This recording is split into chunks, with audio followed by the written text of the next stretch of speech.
listening to The Five. I'm your host, Ross Wallace Chait. The Five is a podcast about music where on each episode, my guest selects 5 pieces that are influencing their artistic practice.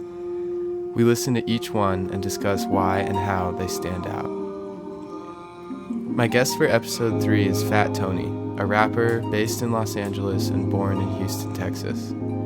He's collaborated with artists such as Murs, Antwon, and producer Tom Cruz, and his music has been critically acclaimed worldwide. His last album, MacGregor Park, was released on First One Up in 2017. It received Bandcamp's Best Hip Hop Album of the Year award. The Houston Press has given Fat Tony the Best Underground Hip Hop Award in 2008, 2009, 2010, and 2013. Today on the show, I have musician, rapper, Los Angeles resident, Fat Tony here. Thanks for being here. Thanks for having me, man. It's great. You have a great home, a lot of wood on the fucking walls. I'm feeling very comfortable. I'm glad you are comfortable.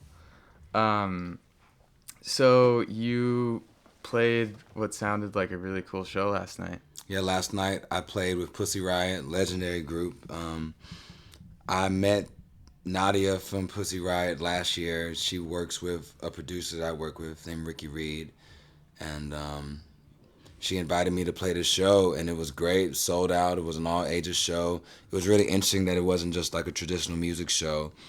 The only music performers were myself and Pussy Riot.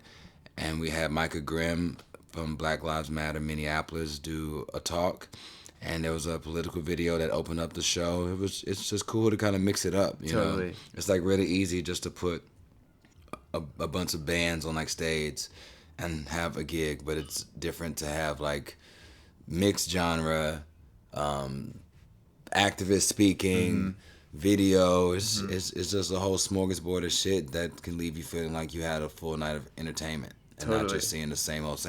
And give, you know, people an experience that they're likely going to remember for a really long time, you know? Hell yeah. Yeah. I can tell you this, a lot of folks that saw me there last night ain't never seen no shit like Fat Tony before. I just saw the look on their faces were bewildered. I like cover some like Ramon songs. I have like. Oh, did you? Which ones? These like crazy visuals going. I covered their version of California Sun. Just to kind of thank the state of California for letting me live here. Awesome. And I ended my set with Cretin Hop because I've been really into that song lately. Oh yeah.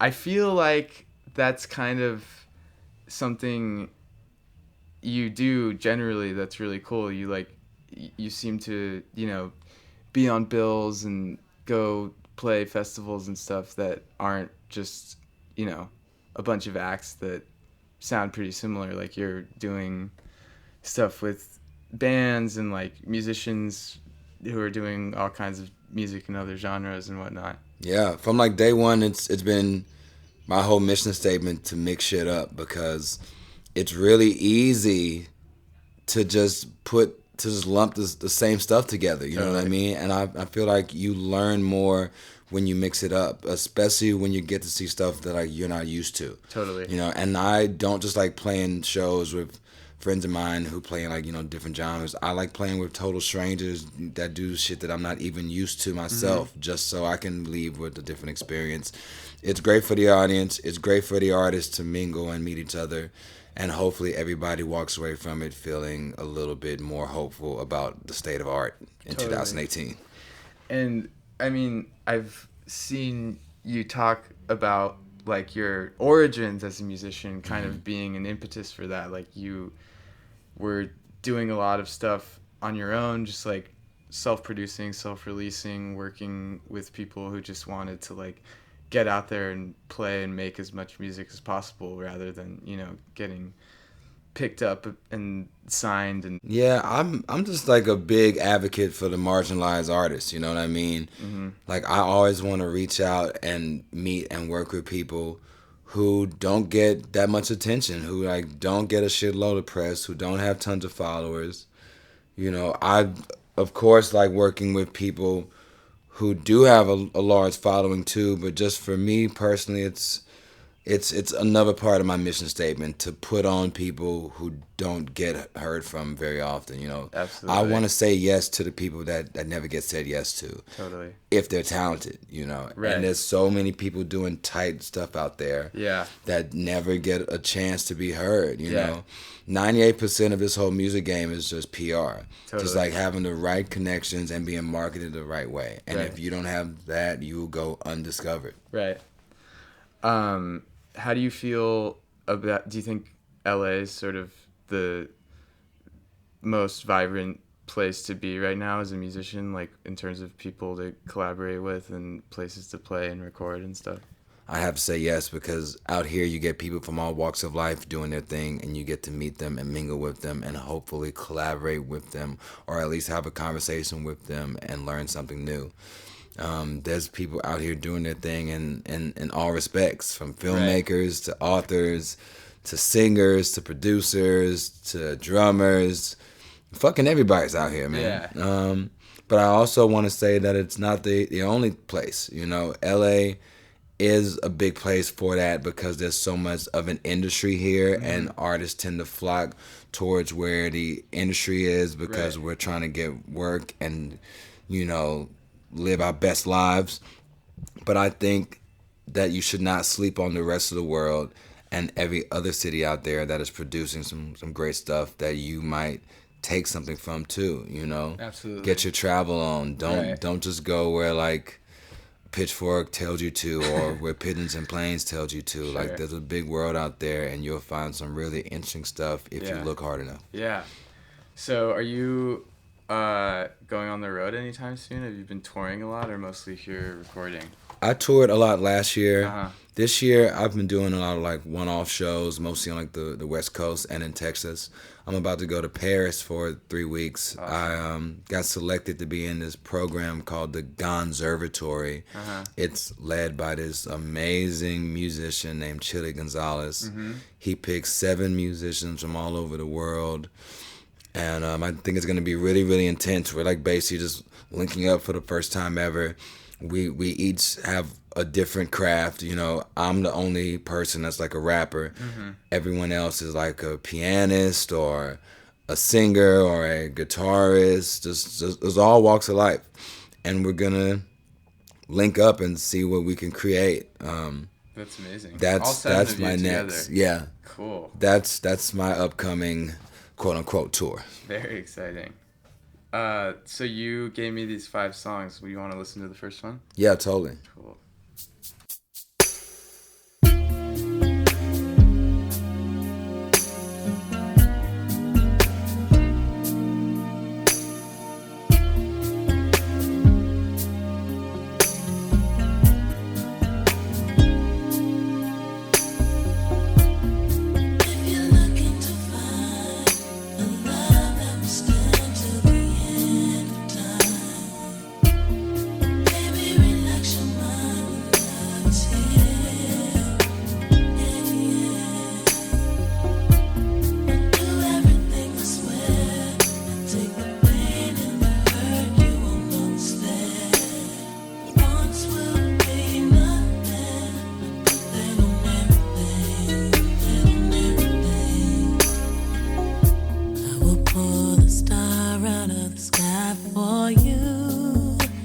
Yes, I would.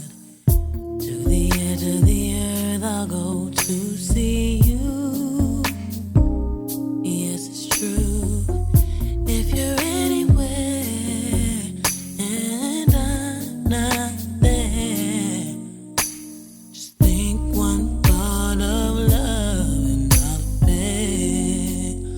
Oh, baby. If you're looking to find love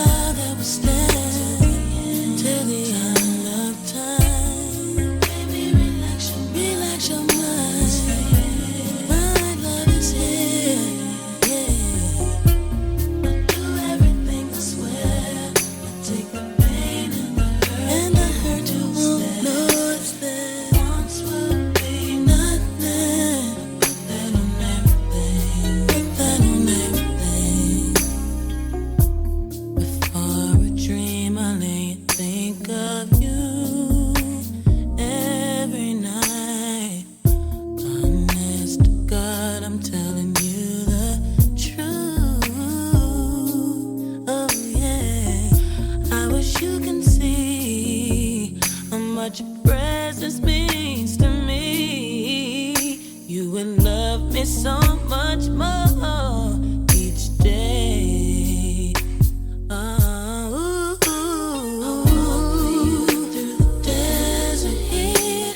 I'll climb the mountains high as peaks. Oh, deepest sea. Oh, just for you, the song I'll sing. For all the love and joy you bring. Try to do the impossible thing. No, if you're looking to find a love that will stand till the end. Baby, relax your mind. Love is here. Oh yeah. Do everything, I swear. Take the pain and the hurt. You won't know that once will be nothing. Put that on everything, baby. I'll walk for you through the desert heat. I'll climb the mountains high as peak. Swim the deepest sea. Oh yeah, for you.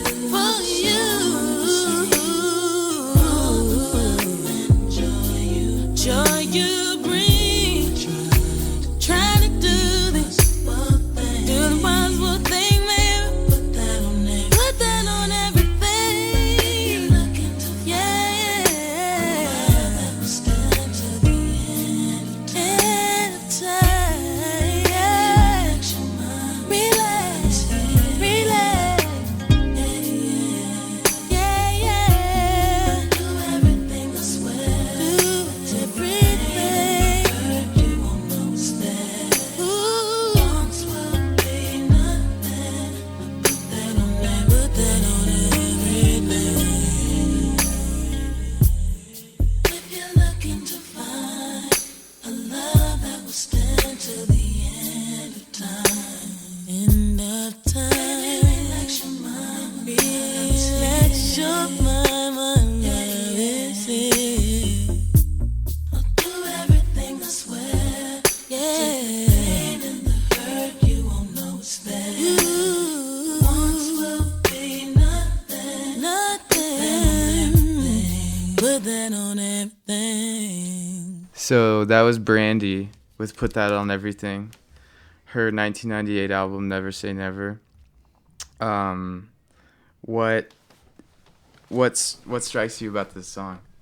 So last year I kind of got into this Brandy kick toward the end of the year. You know, I love 90s R&B.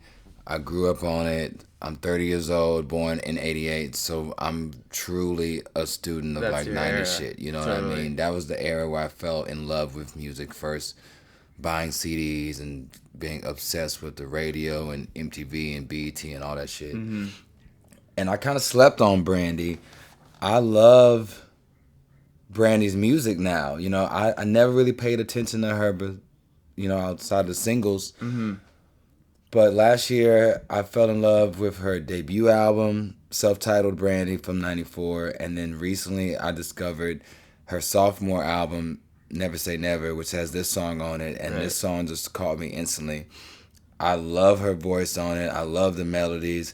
I love the phrase "put that on everything" as a way of like affirming that she's being really honest and she really, really means it. Totally. And it's just a sweet ass song. You know, she's like, it seems like she's talking to a lover or talking to a friend and letting them know that through like, you know, thick and thin, she's down for them. Mm-hmm. She's gonna be there for him or her, whether that's like emotional support.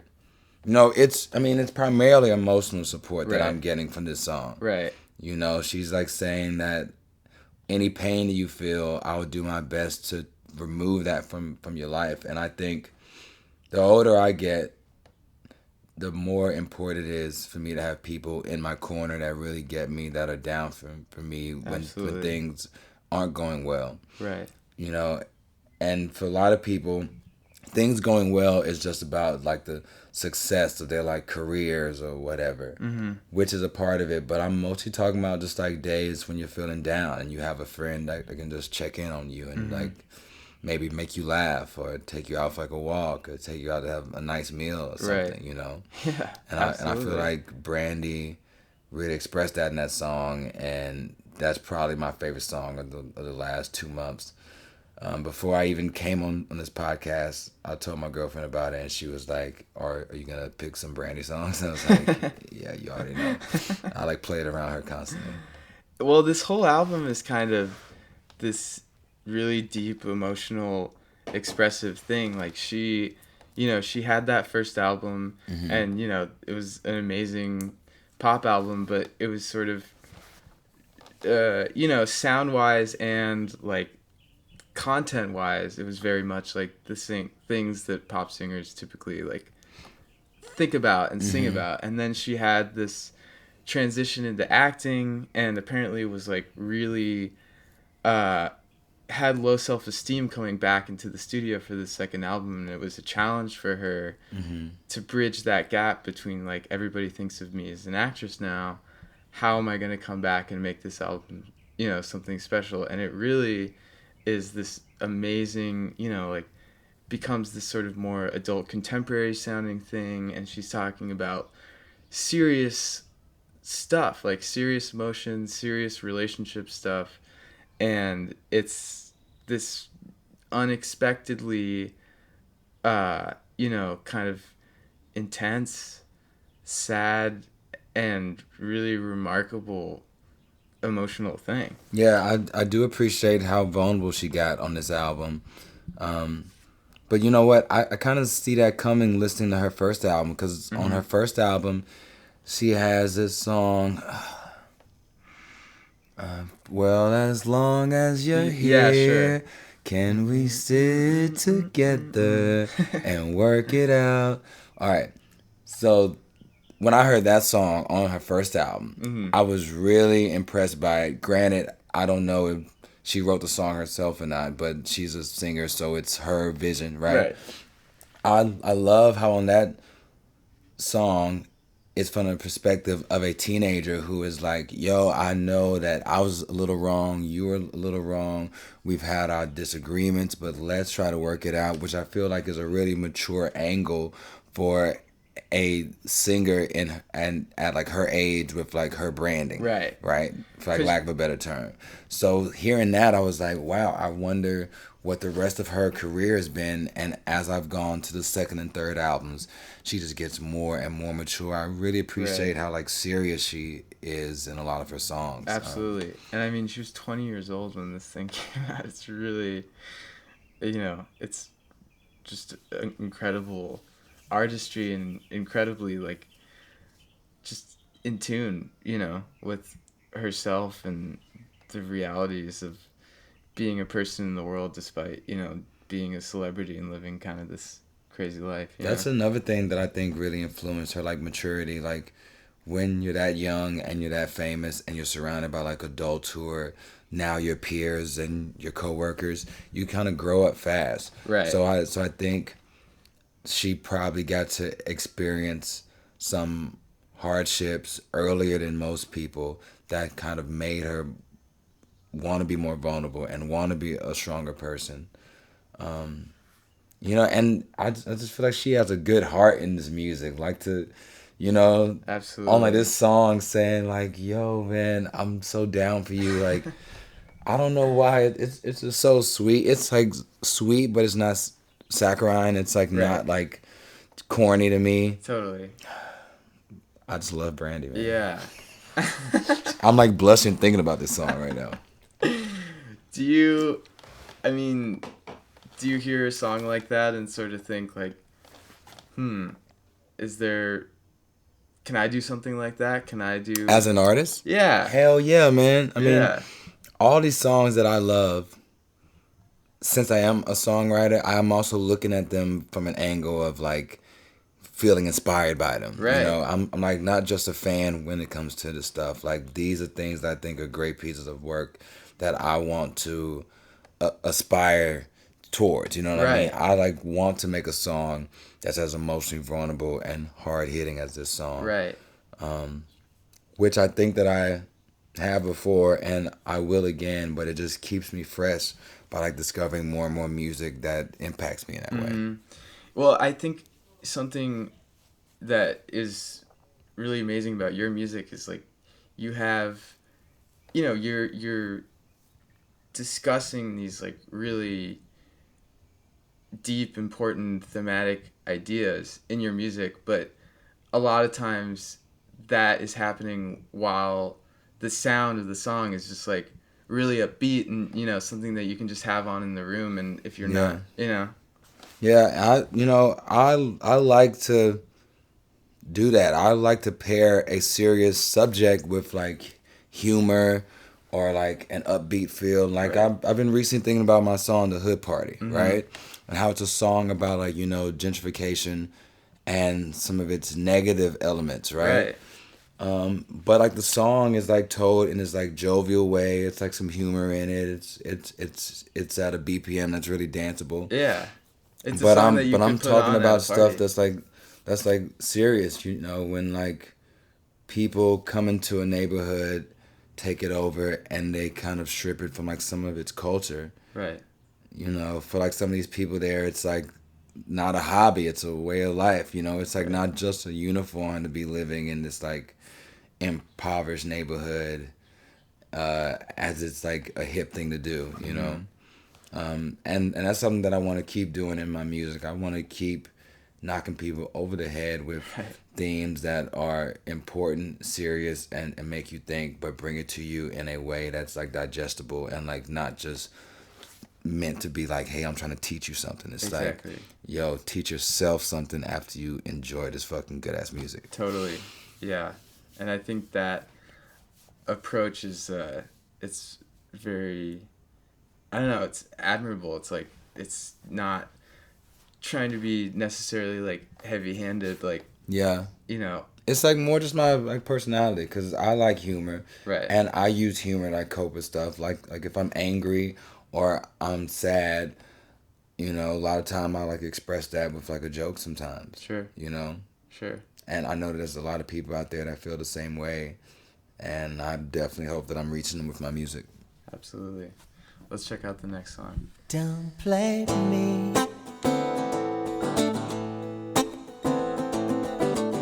I'm over 30 and I don't smoke weed. I put my ass away and the music I play ain't the type of stereo you're trying to feed. Don't play me.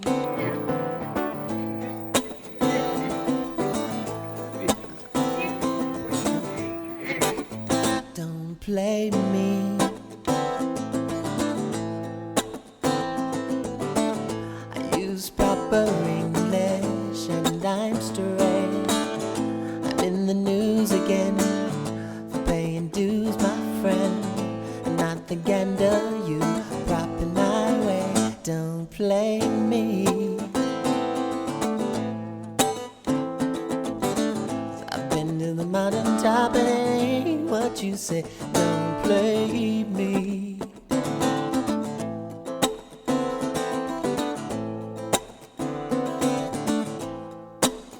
Don't play me.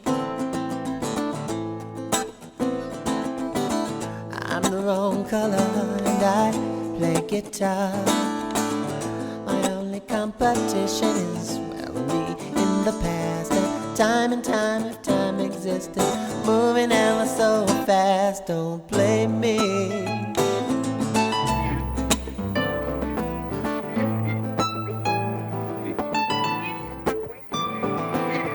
You couldn't play enough for me now to make me feel like a star. Don't play me, I already do in my car. Don't play me.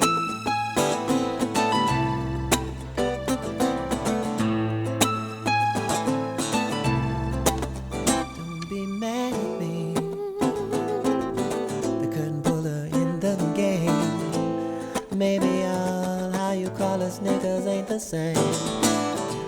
It's all good when you know the only fame is the light that comes from God and the joy you get to say his name. Don't play me. I've seen the mountain top and it ain't what you say. Don't play me.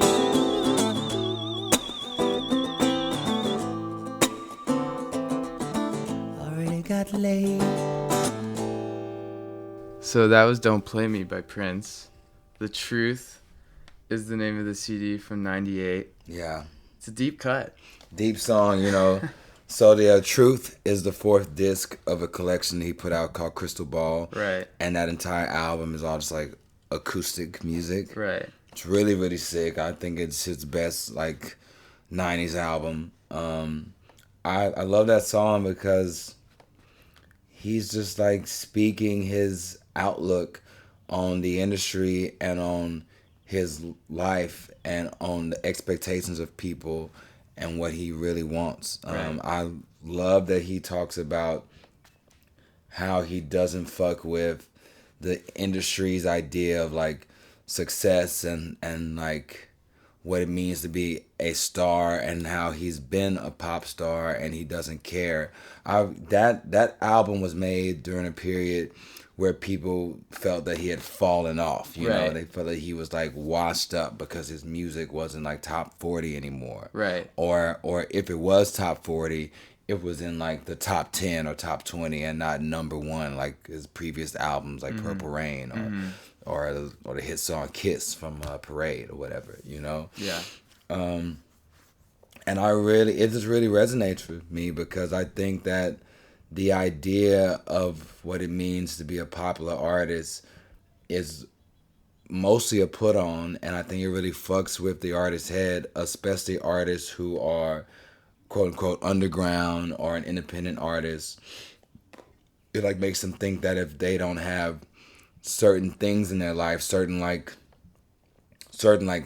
like they don't get on the right website or they don't have a song that's the top of the SoundCloud chart. It makes them feel like they're a failure, and I feel like people should broaden their ideas of being a successful artist. Right. You know, as far as your finances, you know, everybody should be getting money and should be working, whether that comes from your art or not. Find a way to make a living and make sure that you can provide for yourself and your family if you have one, whether that's from your work or not. But if you're an artist, don't play yourself by thinking that there's only one way to make it. Right. You know, use your craft for like what it's there for, you know. Use it to like express yourself. Use it for other people to latch on to if you're looking to make your music public or your art public. But don't just get caught up in this head trip that leaves a lot of talented people feeling really discouraged and feeling really down on themselves and not wanting to create more. Right. And for a big star like Prince to say that even I, somebody who is a musical icon, who is a multimillionaire, who like seemingly has had everything in the world, for me to tell you that this whole life that I lived of being a pop star is a fucking facade, I think it's really powerful because you never hear it from people like that. Right. And I love some of the lyrics that he says. He says some like funny stuff in there too. I love that he said that he's over 30 and he doesn't smoke weed. That's another thing that I think that he's throwing a jab at. It's like, just because I'm a musician, you like think that I'm like quote unquote hippy dippy and like I don't care about anything. It's like, look, I'm a grown ass man. Like, there's also people speculate that there's a little MJ stab in there. Oh really? Which lyrics? He's like, my only competition was in the past. Oh yeah, I love that too. My only competition is me in the past, which I feel like is one of the most important lyrics in that song. You know, my only competition is me in the past. Like that's like true. Like as an artist or as a person, you're always trying to better yourself. Right. So don't go comparing yourself to everyone else when you're trying to see how well off you are or how successful you are. Like, you should be competing with your past success. Like, yo, I hit this goal. What is my next goal? Now I've done that. What is my next goal? Right. That's very important. I love that he said that. Yeah. I love that he takes a jab at like the racism of like the music business by like saying I'm one of these so-called niggas, as y'all put it. I love that he talks about being a black man that plays a guitar, that like plays like rock music sometimes, and like how certain people might think that that's strange. Right. I don't know. That's a deep ass song there, man. The boy said, "I've been to the mountaintop and it ain't what you think." Straight up, I was like, yeah, man. I could listen to. I'm gonna listen to that song for the rest of my life. That is one of the truest. No pun intended, because it's from the album Truth. Right. That is one of the truest, most honest, most impactful songs I've ever heard in my entire life. It is, and you know, it's this amazing thing because he is such a unique character in music history, because he has, I mean, not only is he like an amazing, one of the most successful pop artists ever, but he took the role of being a pop artist extremely, extremely seriously. Yes. And he had his persona, he had his look, he had the movies, like everything a pop star can possibly have. Yes. But he wasn't, he wasn't like a tabloid person. Yeah. He kept to himself. He just cared about music and he cared about performing, and this is kind of a really amazing document of him saying that. Like, look, I don't care about anything besides being as good of a musician and as good of a performer as I possibly can be. I think it's really funny that he says, "You couldn't play enough of me now to make me feel like a star. Don't play me, I already do in my car." Right. I love that. It's like, you, at this point in my career, now that I've seen what it means to be a celebrity, there's nothing that y'all can do to make me feel like I'm a quote-unquote star. Right. There's no amount of ass-kissing or money or women or anything material that you can throw my way that's going to make me feel like playing your game is what I want. Right. He was also in this like really big battle with his record company about getting some of his like masters back. And I feel like this song is completely aimed in their direction. You know what I mean? Absolutely. I mean, he went through. It was pretty not that long after the name change thing. Yeah. The name change thing was like completely part of his was in like protest to his record label, writing "slave" on his face, all that. Right. The third verse of this song, he says, "Don't be mad at me," talking to the curtain puller in the game. "Don't be mad at me, the curtain puller in the game. Maybe how you call us niggas ain't the same."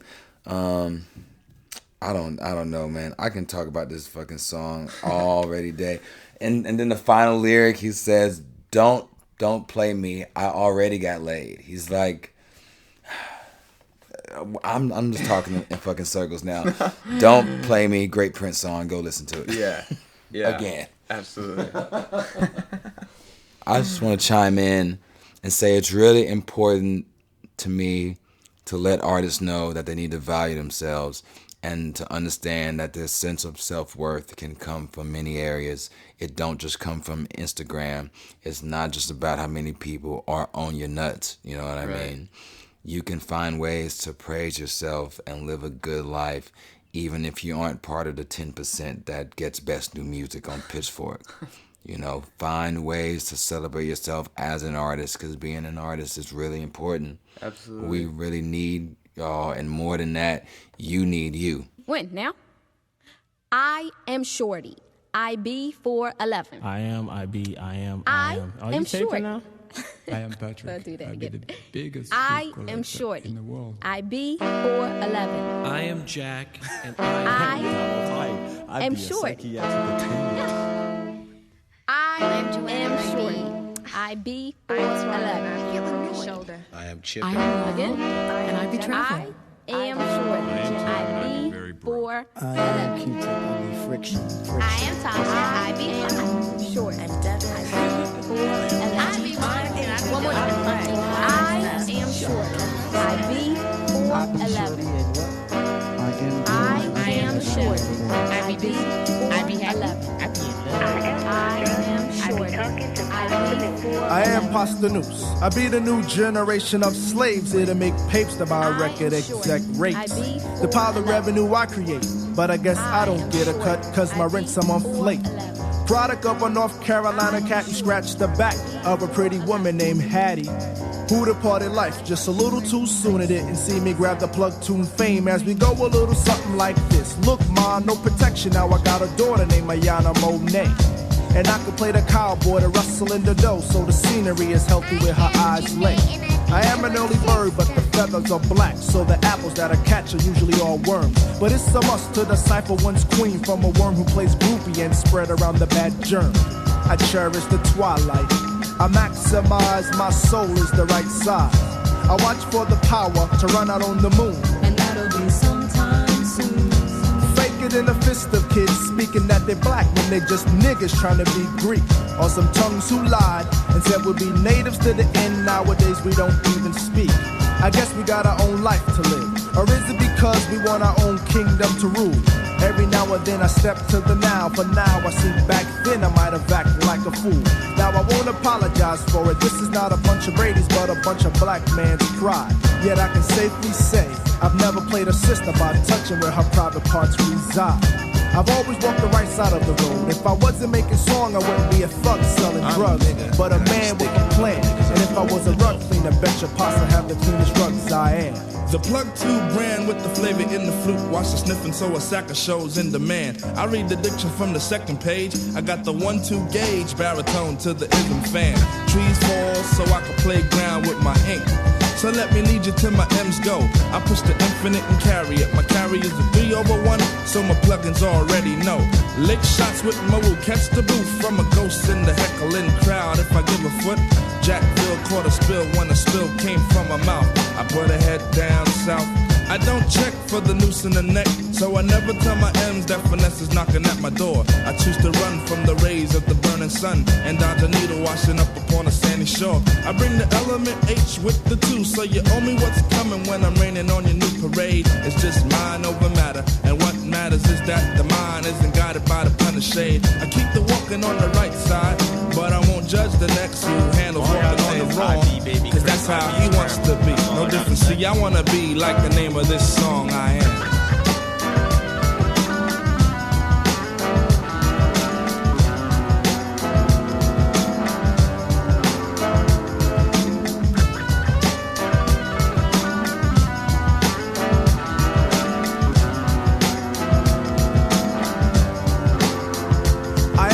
The noose. I be the new generation of slaves here to make papes to buy record exec rakes.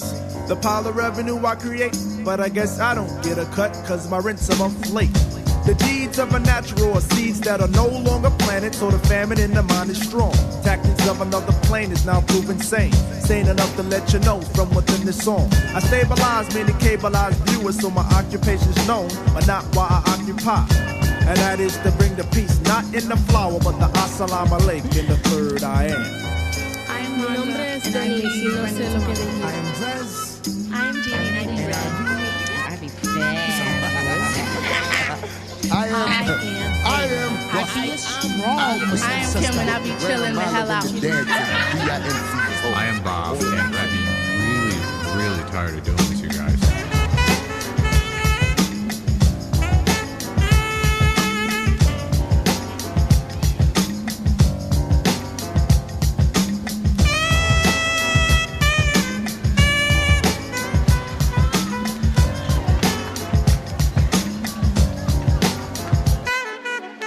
De La Soul, I Am, Balloon Mind State, 1993. Yeah, I love that song, and I feel like it's a bit of an extension from the last Prince song, Don't Play Me. Right. Because it's also taking some jabs at the record label.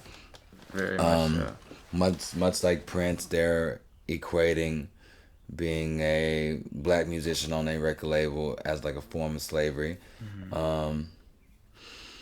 I love that song because I feel like it's super personal, and I feel like Pos and Dave are really pensive on their verses, especially Pos. Pos the Noose's verse on that song stands out the most to me. Incredible. He like talks about becoming a father for the first time. He's like speaking about his crew, native tongues, and how they've been so tight knit over the years, but he's starting to like see them fracture. And that's kind of interesting because as far as I know, that whole fracture is pretty much a mystery to a lot of people, and like this is one of the only times that, I mean, he's not directly saying this is exactly what happened, but it's one of the only times any of them even like allude to it at all. Yeah, totally. And I think that it was clearly something like personal, like just I think that what probably happened there, like most people, they just reached an age where they start to drift apart, where your interests start to become different and your personalities start to diverge a bit. I love that song. Just the whole production. Prince Paul's production is amazing. Incredible. I love that they throw in some saxophone and some guitar. Yeah. Just the whole feel of that song is very serious, solemn. Well, I think it's also, I mean, it's one of the, if you had to show somebody a song, you know, at like how did Prince Paul change the sound of hip hop? It's kind of this is the one to play. And it like picks up some of like Prince Paul's tricks with like skits, you know, having their friends come in and like say their name and repeat the song title. Right. Having the engineer Bob Power come in with a joke saying, "Hey, I'm Bob Power, and I am so tired of doing this, you guys." You know, it's great. It's great. I really love Pas's verse. I watched a Prince Paul interview yesterday, and he was like talking about his favorite studio moments, and he was talking about this song, and he said when Pasta Noose recorded his verse, it like gave him chills, and just really shook him. Like, wow, I can't believe that you wrote this. You know, somebody who's been working, two people who have been working with each other from the beginning of their careers, seemingly, especially for Pasta Noose's side of it. Right. To like have that moment where you're like, wow, I'm like really connecting with you.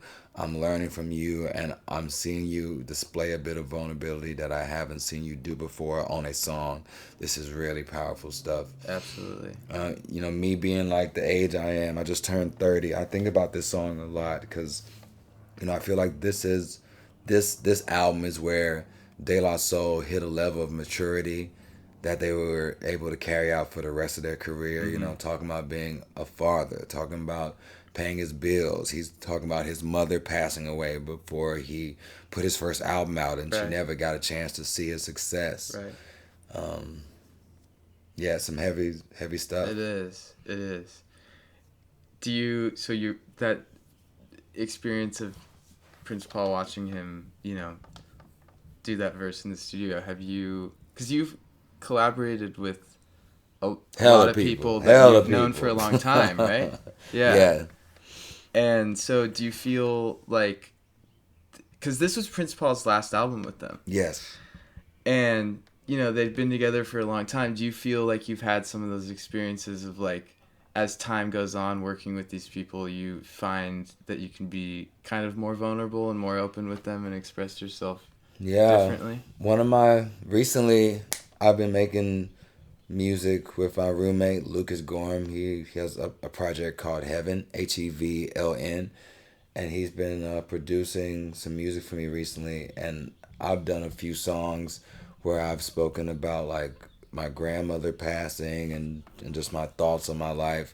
And I felt from him that he's like, wow, I like didn't expect that from you, or you really like opened up and like showed me something beautiful and really deeply personal. Right. On the first Charter to the Game EP, I made a song called Charles that's about my brother who is autistic and nonverbal, and it's just about how I just like love him and just about how I know that one day my parents are going to be gone. Our parents are going to be gone, and we're just going to have each other, and I'm still going to be there for you. And I remember the engineer, Joel, who is Nathan from Wave's brother. He recorded that song, And I felt that same feeling from him when he was like, wow, I can't believe you just shared that with me. Like, this is I can tell that you're really opening up, and I really appreciate it. And like, that is something that I want to do more and more with my music. I want to display more and more of my feelings in an upfront way. Not just my views on like society or on politics. I really want to talk about myself a lot, because for like me, there's like a lot of stuff that I want to explore that I can only explore through my music, really. Right. Like making that song about my brother, I had never really even talked about that with like some of my friends, so I made that song, and that song led me to writing an essay about it for this website, Talk House. And when I put that out, a lot of people read it and were like, wow, I had no idea that you felt this way. I had no idea that your brother was or is who he is, you know? Right. That's a beautiful thing about being mature, I think. You know, as you grow older, you get more comfortable with yourself. And I think as that comfort comes, hopefully it can feed into your art if you are an artist. Right. Would you say that that's sort of a general direction that your music is taking these days? Like a little steering more toward the realm of like talking about personal issues and opening up? Yeah. Yeah. Yeah, I would really like to. I think it's fun. I mean, more than anything, it's like a cathartic thing for me. Right. It's a good challenge to myself. And it just helps me grow, and it influences every bit of my life. You know, it helps me express everything better. And I've been enjoying writing with like that in mind over the past 6 months, and I'm gonna keep going forward with it. Yeah, great.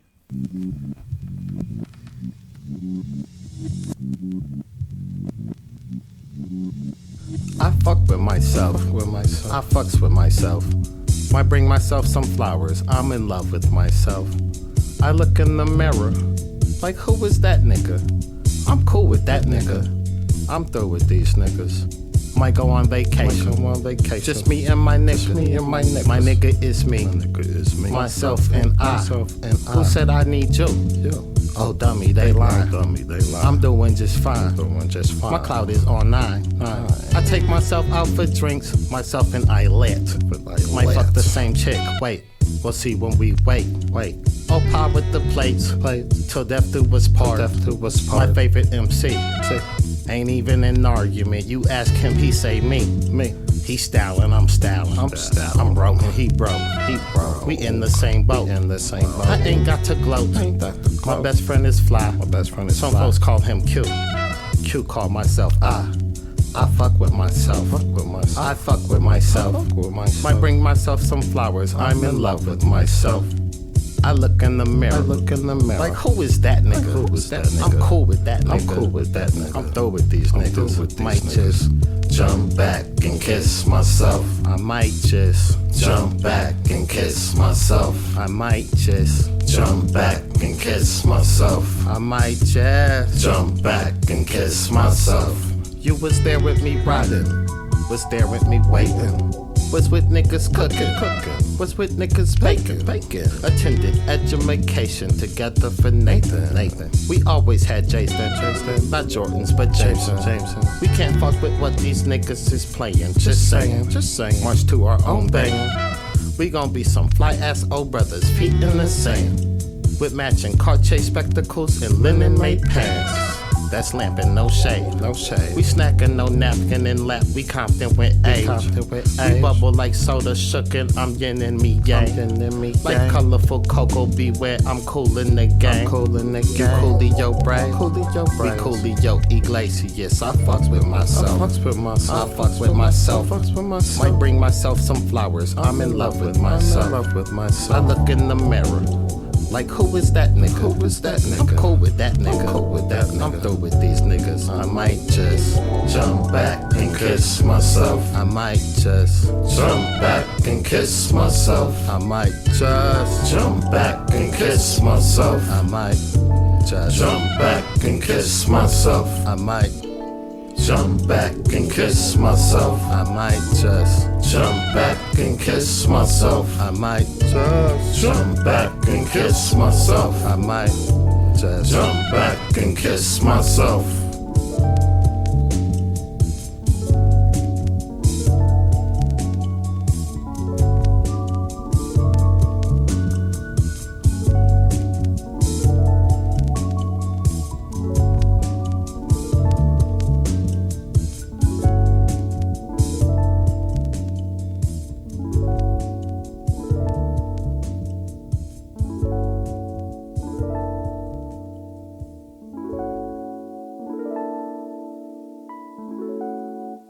Quelle, Chris, buddies. So this guy's from Detroit, but you said he lives in Brooklyn now. Yeah, he lives in Brooklyn. Him and his fiance, rapper Jean Grey, they just put out a new album like a couple days ago. It's really good. It's called Everything Is Fine. Cool. But this album, this song, Buddies, is from Quelle Chris's solo project that came out last year. Right. It's called Being You Is Great. I Wish I Could Be You More Often. I was first put on to this song because I came across that album cover and the album title, and I was like, Being You Is Great. I wish I could be you more often. And it's an animation of two faces that are the same. It's like his face, but it's two of his face. So just off the top, I got that he was talking to himself. Right. Then I heard this song Buddies, and it just really resonates with me because I feel like one thing that I've been thinking a lot about over the past year is your inner dialogue. Mm-hmm. You know, how you view yourself, how you communicate with yourself, how you value yourself. Right. And I think it's easy for everybody to feel fucked up and feel like they ain't shit and they have nothing going on good in their lives and they're not competent of being a human being. You know, we all go like back and forth. We have good days and bad days. Right. And I love how he expresses when he has those feelings through this song. But ultimately, I feel like this song is really optimistic because he's like saying, you know, despite some of our ups and downs that we've had with ourselves, we're like still here for each other. He's like essentially saying that I'm my own best friend. You know, we've like been through this together. We like you and I, as in the self, we like sleep with the same people. We like went to the same school. We like drink the same alcohol. We like, you know, we like, and then he's like, you know what? I love myself so much. I might give myself some flowers. I might just jump back and kiss myself. Yeah. You know, and I think that we all teeter-totter the line of being confident and doubting ourselves. Mm-hmm. And it's important for us to remind ourselves that we love ourselves sometimes. Right. I know a lot of us look for other people's validation in those regards, which can be good too. You know, I think that that's necessary for us to have like friends or have like a lover or like, you know, somebody in our corner that is bigging us up, kind of like that Brandy song. Absolutely, But ultimately, I think it's really important that you just love your motherfucking self, and you can look at yourself and be like, man, you, self, you're all right. Totally. You know, I fuck with you. I fuck with your good traits. I fuck with your flaws. I'm here for you. Right. And we're going to make it through this. Right. I really would recommend anybody out there that likes music or has ever had any thoughts of doubting themselves and thoughts of being extremely confident to take a look at that Quelle Chris album. Being You Is Great. I wish I could be you more often. I genuinely think if you sit down and listen to the entire album and maybe even read the lyrics along with it while you listen to it, you'll gain something that'll make you feel better about yourself and your future. Absolutely. And that, you know, I was thinking about this song and thinking about your music and something that we talked about earlier, just kind of how he, you know, he's obviously doing this humorous thing, like, you know, I love myself so much, I want to kiss myself, whatever. Mm-hmm. But actually the message of the thing, despite the sort of tongue-in-cheek delivery in the video and whatnot, is a really deep idea. Yeah. And it's important, it's an important thing for people to see an artist expressing that, because I think a lot of the time that's I don't know, just talking about self-love and sort of self-care is not exactly something you hear musicians talking about very much. Yeah, mostly a musician or an artist is trying to put on the front that everything's great and that they're like getting hella money and their career's popping and people love them. You don't really get to hear people talk about when things aren't great. Right. And they only talk about when it's not great if it's like deeply sad. Sure. And that's just another tool to like market themselves for like a lot of artists. But to come out there and be like, hey, things are good and things are bad, often in like the same day even, I think that's more honest, and you can walk away gaining more from the art if you peep it from that perspective. Sure, yeah. I'm curious, I mean, in your own life, because we've been talking in conversation about several of these songs, this theme of like, sort of having a public persona and the pressures involved in that in terms of like what your lifestyle should be according to, the expectations of people who are fans of your work but maybe don't know you personally, and people in the business side of music and whatever. Like, is that something that you experience in your lifestyle, like, feeling pressured to be the guy who people know from the albums? Absolutely. I mean, there's like sometimes where I feel pressure to just be in like a good mood all the time. Like just this past week, my friends threw a surprise party for me for my birthday. Cool.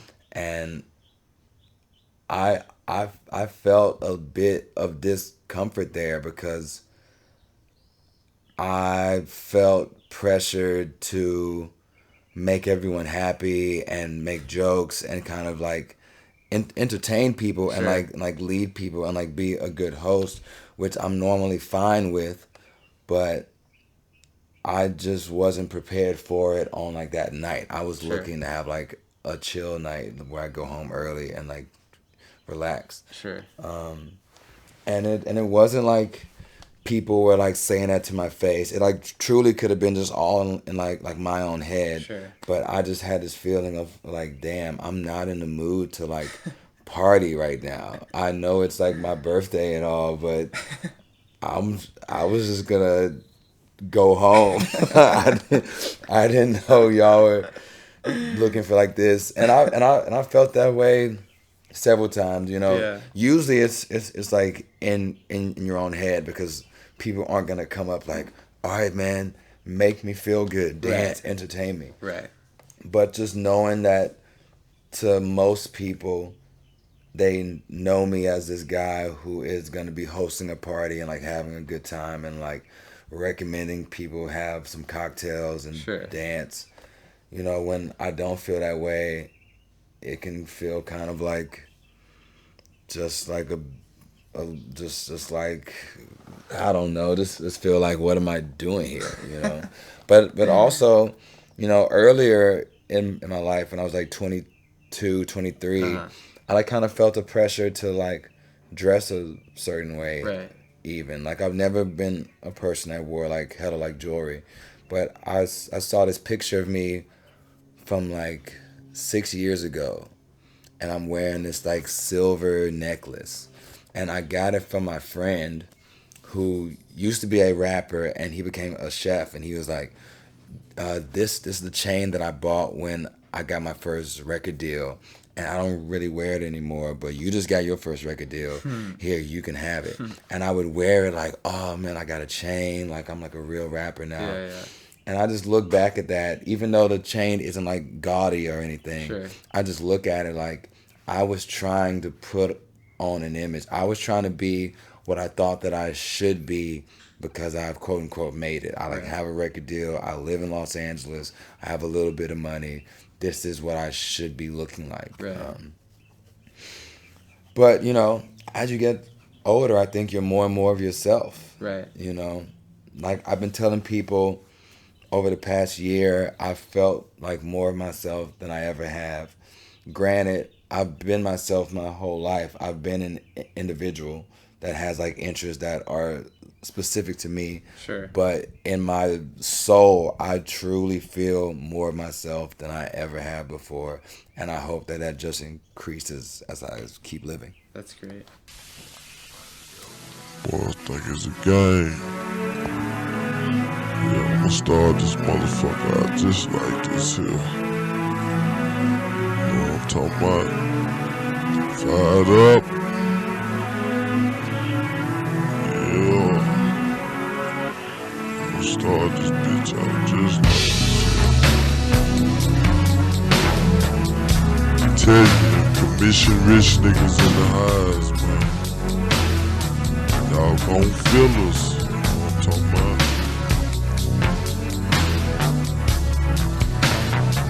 Tell you, this shit for real, man.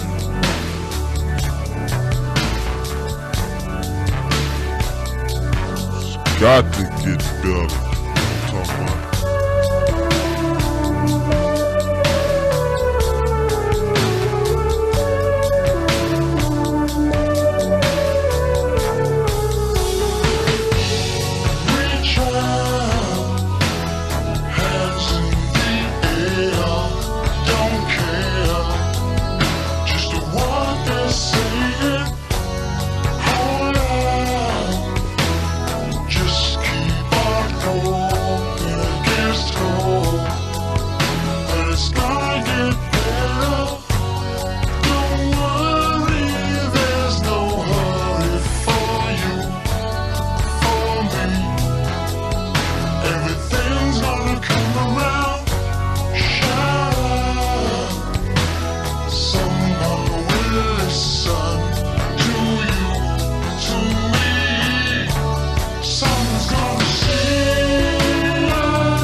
Lambo, baby. You know what I'm saying? Tell you, man. 220 flying. You know what I'm saying? Pulling up the doors, opening up, nigga. The sky.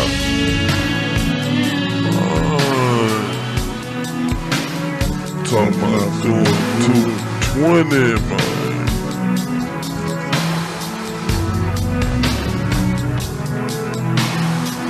Man, I know all y'all feeling this shit.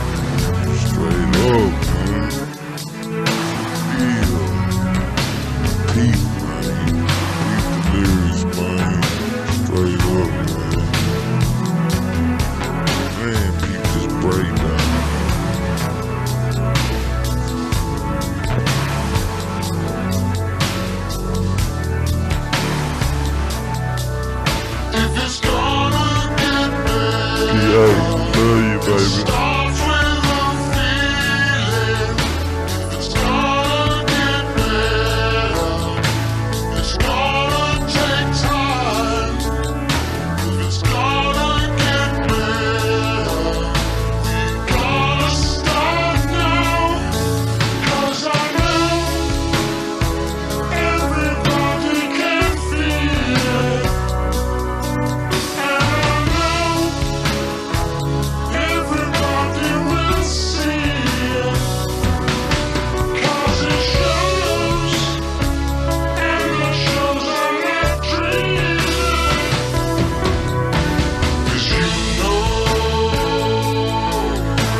Dog 2. Chuck in this bitch. You know what I'm saying? What's wrong? Idea in this hoe.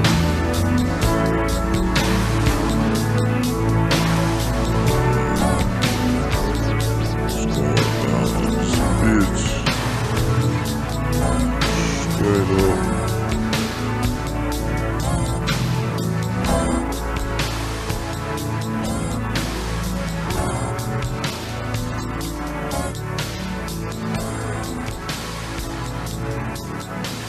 That was DJ Screws. Genesis, It's Gonna Get Better. Damn. Really emotional song.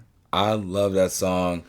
I discovered that song last April. I was on tour with this band called The Garden. Oh yeah, I love them. My DJ at the time, Ill Fated, one of our friends had just passed away like a couple weeks before that tour started. Wow. And he was like the best friend to Ill Fated that I grew up together. He was super, super close to him. And I just remember listening to that song in like the car on like tour and just like tearing up and just thinking about how Austin had just passed away. Yeah. Cause on this song, the host is this guy named Man Poo. That's why the tape is called Man Poo 2000. It's like a tape of songs that he asked Screw to remix for him. Right. And on that song, he's like talking about how everything is fucked up and how his mother, aka his tea lady, just passed away, and just how he's been facing these like hardships. But much like the song says, things are gonna get better. He is optimistic. He's feeling hopeful. He's feeling like, yo, I know that there's a better future for me, even though times are hard right now. And that's kind of how I looked at the passing of our friend. You know, even though we're all in like a fucked up place and we're hurt by this, that's not the end of it. Our lives go on. His memory goes on. We're on tour right now making people happy. We're doing what we love to do. There's a silver lining to all of this. And that is something that I really want to put out there with my own music. I want people to know that no matter what they're going through, no matter what they're fighting against, whether it's the fucked up politics of the Trump administration, or it's depression, or it's bigotry, there's always a better world out there for us after we fight. And our fight might be never ending. We might never fight with ourselves to feel happier. We might never stop fighting the governments of the world that run amok with a lot of cruelty. We might never stop fighting bigotry, but we will always make room in our lives to be happy. And I think that song puts it out there in a really clear and straightforward way, and I love it. That's that's just an amazing perspective to have in general, but being able to hold on to that while you're on the road right after this tragic thing has happened, that's you got to be pretty clear-headed and positive to be able to do that. I was at a point in my life where when that happened, I had some other personal drama going on. I was going through a breakup. I had just met the person that I'm dating now. I had some family shit going on too. I had some money shit going on. It was just a lot of things happening in all directions that could have made me just become bitter or feel like fuck it and just kind of be an angry or an unhappy person. Right. But I pushed through it because I knew that there was more for me, and I came out of it feeling better. I came out of it solving my money troubles at the time. I came out of it being with a great person that makes me happy. I was able to resolve the issues with my ex where we could be on positive terms, you know. We were able to celebrate the life of our friend that we lost and come out of it feeling good and feel like, yo, we're doing what he would do. He was a musician too. Right. By just the simple sake of us physically being on the road performing music right now, he is living on through us. So yeah, I just try to live my life with that. much like a lot of the songs that I played today, Quelle, Chris, Buddies, you know, it's also saying the same thing. It's speaking the same language, talking about how there's a better world out there. We just got to keep pushing forward. Sure. And how, you know, I don't know. I love that Screw version. I love DJ Screw. First of all, I'm from Houston originally, right. so I have a bit of a bias, but I love Screw because I feel like he was really thoughtful when it came to picking songs and to mixing songs. The one thing I hate about the legacy of Screw is that so many people think it's just about like taking drugs and getting like fucked up, but it's deeper than that. I think Screw has a lot of mixes where he's putting out these songs that are really heavy and like emotional and like meant to heal people. Right. And I like to use Screw for like healing. When I'm not in Houston or around my family and it's the holidays, I like to play Screw's music because it reminds me of being a kid. Sure. Growing up in Houston, growing up in my neighborhood of Third Ward, being on the south side of Houston and hearing this type of music in every direction. Sure.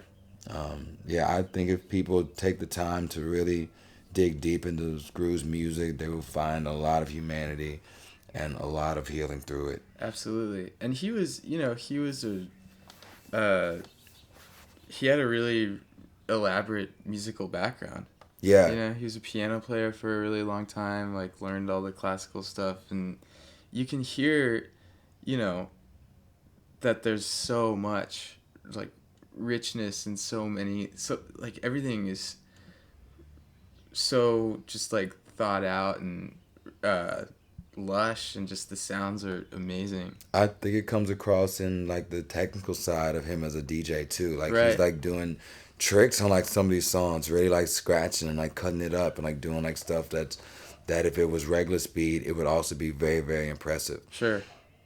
So you were growing up in Houston. When did you start playing music? I would say I started playing music in 2005 mm-hmm. when I was like 15. Wait, no. Earlier than that then. Uh-huh. I must have started, I think I recorded my first song in 2004 when I was 16. And you were doing it by yourself, or you had a band when you started? I had friends. The first music that I recorded was like rap music with my friends. Uh-huh. My homeboy Carl, he was a DJ, and he had like some turntables and a computer mm-hmm. and like a microphone and like a setup at his house, mm-hmm. and we'd go there to like record music a couple times. And I also had a smaller setup at my house, and a lot of my friends would come record at my crib too. I actually found the first 2 songs that I ever recorded recently. Oh wow! And I listened to them, and it sounds a bit amateur, but I was kind of nice with it. I can't lie. Like I was saying, cool. I wasn't that far off from who I am today. You know what I mean? Yeah. And then after that, I like had a band with some friends in school. We called ourselves Donatello, kind of based after the Ninja Turtle, but I really based it on this Jawbreaker song that's also called Donatello. Oh, yeah. I was a huge fan of Jawbreaker growing up. Totally. So yeah, like from like 2004 on, I've just been obsessed with making music, and it's just something that I can't help. Like, especially at this point in my life, I feel like I'm recording more music than I ever have. Yeah. And I've recorded a lot in my day, but nowadays I'm just going crazy with it. Yeah. That's a good thing about being here, is there's so many people to like collaborate with. Right. That is what I do with my music. I love to work with different producers, different composers, different rappers, different singers. That's my thing. I love to work with people, and I love to mix our energies and create something that's really, really unique. And here there's so many artists looking to work. It's really fun. After this, I'm about to go to the studio with this guy, Brady Watt. Oh, nice. So I'm out here. Yeah, man. Yeah.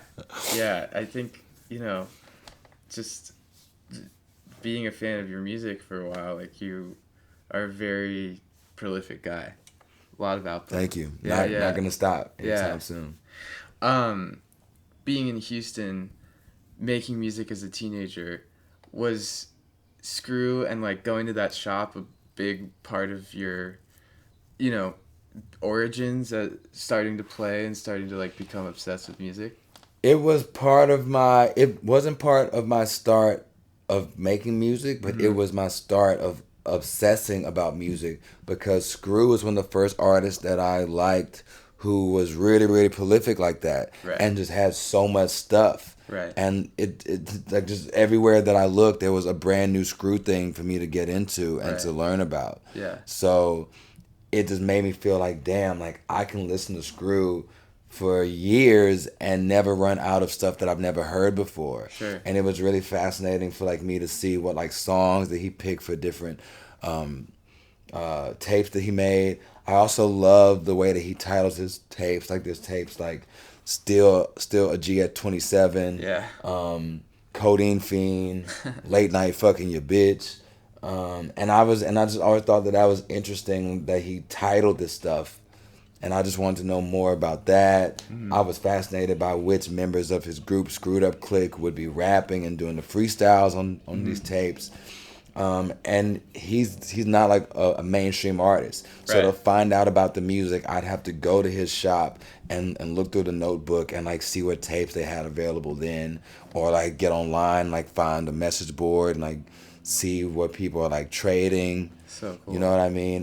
It's like kind of like being a deadhead. Sure. You know, it's like tons of recordings I get into and then just find out about. And from him, I started to discover more artists who were prolific like that, like 3 6 Mafia, similar output, just like tons and tons of music that you can't find in like typical spots. You got to really dig for it. Right. Then I started getting into Lil B. You know, I was a fan of the Pack, and then when like Lil B became solo, I remember he had all these pages on MySpace where he was posting music, and that was a way of digging to like get to that. So yeah, you know, I would say Screw really influenced me as a music nerd to dig deeper. Yeah, that's awesome. Yeah, it's just funny, like, you know, there's so many different ways to have output as an artist now, and I feel like you're somebody who takes advantage of, you know, the fact that there are these interesting eclectic ways to present yourself and to make stuff and to put it out and to go play a show with Pussy Riot and this activist speaker, and, you know, to go work with these string players in Paris and just really take advantage of how much communication there is among musicians and among music lovers because of the internet and because of just the various channels that people have now to access stuff. And, you know, I think it's really cool to see someone, you know, doing all kinds of different stuff. And I appreciate you checking it out. It's fun for like me to come at it from like different angles, from making music with different kinds of people, playing shows with different kinds of people, to being a DJ, to acting sometimes. Like, I just want to keep expressing myself as an artist in as many new and interesting ways as possible. And I want to keep challenging myself because I can get bored easily, and it's fun to try something new. Yeah, man. You know, you like never know what you'll get. Right. That's what makes life fun for me. So you have Paris, and you have a bunch of different collaborative projects going on. Anything else that we should be looking forward to? Check out the new album from my group, Charge It to the Game. Our album's called House with a Pool. It comes out April 27th on Waves label Ghost Ramp. I have an EP out right now called Snack Pack. I have an LP out right now called MacGregor Park. And I'm putting out a bunch of singles every couple weeks on my Spotify and on Bandcamp. Just like keep following me. I would recommend checking me out on Spotify and on Instagram and on Bandcamp and on Twitter if you got it. On all those avenues, you will be abreast of what I'm doing next. And I'm not going to stop. I'm going to keep on traveling. I'm going to keep on being an artist. Great. Fat Tony, thanks so much for being here, man. Peace. Thank you.